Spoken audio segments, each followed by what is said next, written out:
আইন সেটাই এখন বর্ণনা করছি। এখন সার্বভৌম জাতীয় সংসদের নির্বাচিত সদস্যগণ কিভাবে নির্বাচিত? সার্বভৌম জনগণের এখতিয়ার অনুসারে তাদের প্রতিনিধি হিসাবে তারা নির্বাচিত করেছে এই সার্বভৌম জাতীয় সংসদে প্রেরণ করার জন্য।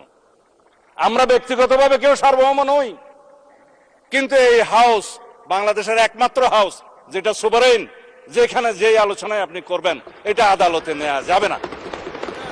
এটাই হচ্ছে সার্বভৌমত্বের প্রকাশ। জনগণের সার্বভৌমত্ব, জনগণ জনপ্রতিনিধি নির্বাচিত করে সাংবিধানিক ভোটের মাধ্যমে আমাদের এখানে পাঠাইছে।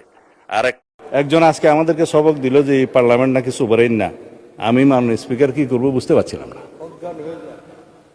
1 নম্বর অনুচ্ছেদ এই সংবিধানের article 1, this Bangladesh is a unitary, independent and sovereign republic. এবং এই সোভারেইন রিপাবলিকের সোভারেইন ক্ষমতার মালিক হচ্ছে আর্টিকেল 7 অনুসারে জনগণ।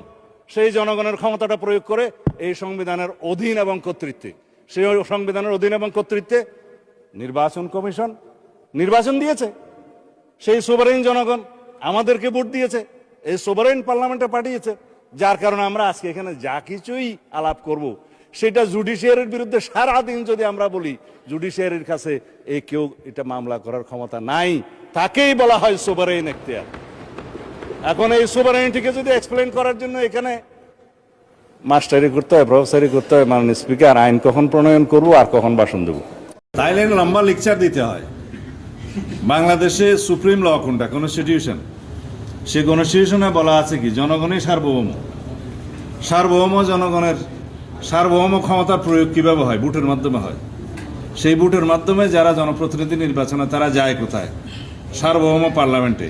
দেশে একটা জায়গায় সার্বভৌম জায়গা, সেটা হচ্ছে হাউস, পার্লামেন্ট হাউস। সেখানেই জনগণের জন্য জনগণ আইন প্রণয়ন করে এবং জনগণ সেই আইনের দ্বারা শাসিত হয়। জনগণের আইনের দ্বারা জনগণ শাসিত হয়। তাহলে জনগণ যাদেরকে সার্বভৌম ক্ষমতা দিয়ে সার্বভৌম পার্লামেন্টে পাঠালো, আইনটা তো ওখানেই প্রণীত হবে। এবং সেই আইন প্রণয়ন নিয়ে তো কোনো প্রশ্ন থাকা ঠিক নয়। কারণ আমরা যদি জনগণের সার্বভৌমত্ব স্বীকার করি, আমরা যদি রাষ্ট্রের মালিকানা জনগণ হিসেবে স্বীকার করি এবং সার্বভৌমত্ব ক্ষমতার সেই প্রতিনিধিত্ব সার্বভৌম পার্লামেন্টে হয় স্বীকার করি, তাহলে আইনটা তো ওখানেই প্রণীত হতে হবে। বিল কারা করতে পারে? বিল জাতীয় সংসদের এখতিয়ার। নির্বাচিত জাতীয় সংসদ বিল আকারে আইনের আগে উত্থাপিত হয়। সেই bill first reading, second reading, third রিডিংয়ের পরে, জনমত যাচাইয়ের পরে, স্থায়ী কমিটিতে আলোচনা করার পরে সেই বিলটা গৃহীত হলে সেটা আইনে পরিণত হয়। সেই আইনে স্পিকার দস্তখত করে রাষ্ট্রপতির কাছে দিবেন, রাষ্ট্রপতি সই করলে সেটা আইনে পরিণত হবে।